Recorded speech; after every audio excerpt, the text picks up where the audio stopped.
नमस्कार जय जगन्नाथ। जो दिन आपणकर आखि निए से दिन कौन हुए यार गुप्त रहस्य ये वीडियो माध्यम जाना।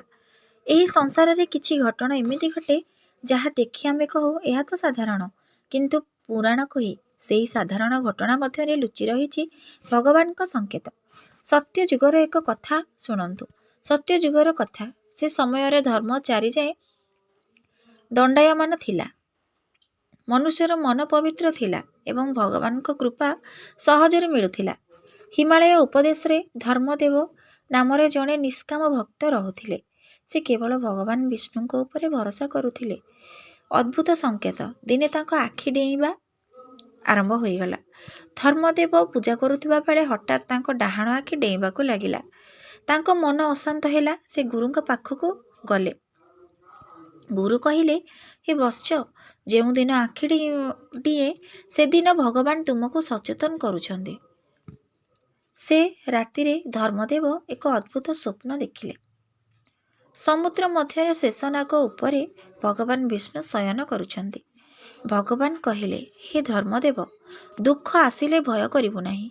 दुख हेउछि मोर कृपा पाइबार प्रथम पाद। परदिन धर्मदेवଙ୍କ जीवन उलटी गला।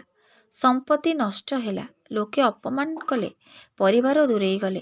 तथापि से कहिले हे प्रभु तुम इच्छा बिना किछि हुए नाही। दिन पर दिन धर्मदेव दुख कहिले न सरे। से सबु सहिले किंतु भक्ति छाड़िले नाही। एक दिन गोटे भिकारी आसी धर्मदेवଙ୍କୁ कहिला मते खाइबाकू किछि दियो।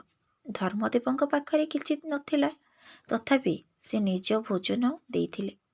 से खाउथिबा समय रे से भिकारीटी आसुथिला। से तांको निज भोजन देई से भिकारी को देले। सेही मुहूर्त रे भिकारी रूप बदलाई भगवान विष्णु होइगले एवं भगवान विष्णु प्रकाशित हेले। भगवान कहिले हे धर्मदेव जो मनीष दुखरे मध्य धर्म छाड़े नाही सेई मोर सर्वोत्तम भक्त। समस्त दुख सेही दिन धर्मदेवंकर शेष होइगला। धर्मदेवंक जीवन पुनः सुखमय होइगला।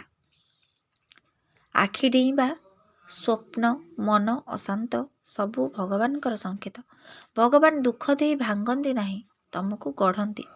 भगवान को परीक्षा रे धैर्य रखंतु। धैर्य रखिले शेष रे कृपा निश्चिंत मिलिबो।